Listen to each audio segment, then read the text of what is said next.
အရိမေတ္တယမြတ်စွာဘုရားရှင်ကိုရောမြတ်ကတတ်တော်အနှစ်8000နဲ့အနှစ်8000မှာပြိဋိဘံစံမှာ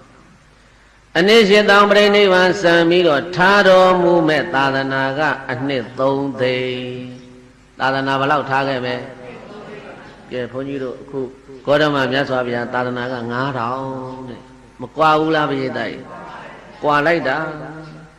ထားတော်မူမဲ့သာသနာတော်ကအနှစ်3သိန်းနဲ့6000 3သိန်းနဲ့မဟုတ်6000ပါသေးတယ်3သိန်းနဲ့6000နဲ့ကောဓမမြတ်စွာဘုရားရှင်ကိုရောမြတ်ကပြိဋိဘံသနာတတ်တော်ရှိတယ်ထားခဲ့တဲ့သာသနာက9000အခုပဲတဝက်ကျော်လာပြီတဝက်တည်းမကောင်း2550နတ်တဲ့နဲ့တွက်ကြည့်ဘုန်းကြီးတို့ကောဓမဘုရားသာနာတော်ကွယ်ဖို့လို့ရက်ပိုင်းလေးပဲရှိတော့တယ်လူသက်နဲ့တွက်နေလို့2500ပြောနေတာနတ်တဲ့နဲ့တွက်ရင်ရက်ပိုင်းပဲကြံတော့တယ်မေ့လျော့ပေါ့ဆနေလို့မဖြစ်ဘူးပိဋကတ်တွေအပူတပြင်းကုသိုလ်ကောင်းမှုလုပ်ရမှာအရိမေတ္တယမြတ်စွာဘုရားရှင်ကိုရောမြတ်သာသနာတော်အနှစ်3သိန်းနဲ့6000ပြည့်သွားတဲ့အခါမှာဒီလောကကြီးမှာဘုရားတရားသံဃာယရဏဆိုတဲ့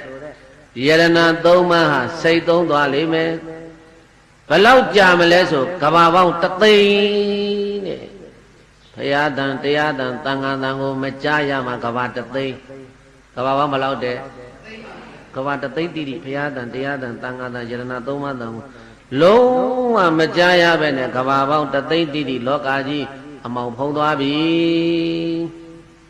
အဲ့ဒီကဘာ3သိန်းကျော်လွန်သွားတဲ့အခါမှာမန္တကဘာရဲ့လို့ဖြစ်ပေါ်လာပြီးတော့ဘုရားနှစ်စုပွင့်လိမ့်မယ်အဲ့ဒီမန္တကဘာမှာဘုရားနှစ်စု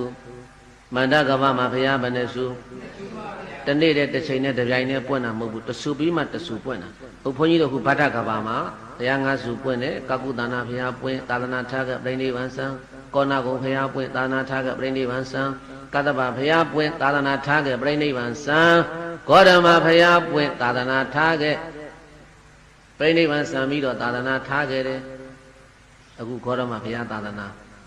ဒီဗတ္တကဘာကြီးမှာဟောမန္တကဘာတဲ့အဲ့ဒီမန္တကဘာမှာတော့ဘုရားနှစ်စုပွင့်မယ်ပွင့်မယ်ဘုရားကရာမတဲ့မန္တကဘာမှာပွင့်မဲ့ဘုရားကရာမတဲ့အဲ့ဒီရာမကဥတ္တရရာမမင်းနဲ့ဥတ္တရရာမမင်းကရာမဆိုတဲ့ဘွဲအမည်နဲ့ဘုရားဖြစ်လိမ့်မယ်သာရိပုတ္တရာနောက်ဘုရားတဆူကဓမ္မရာဇာဘုရားတဲ့ဘာဘုရားတဲ့ဓမ္မရာဇာဘုရားကဘယ်သူတုံးဆိုတော့ပိဋကတ်တေပရိနတိ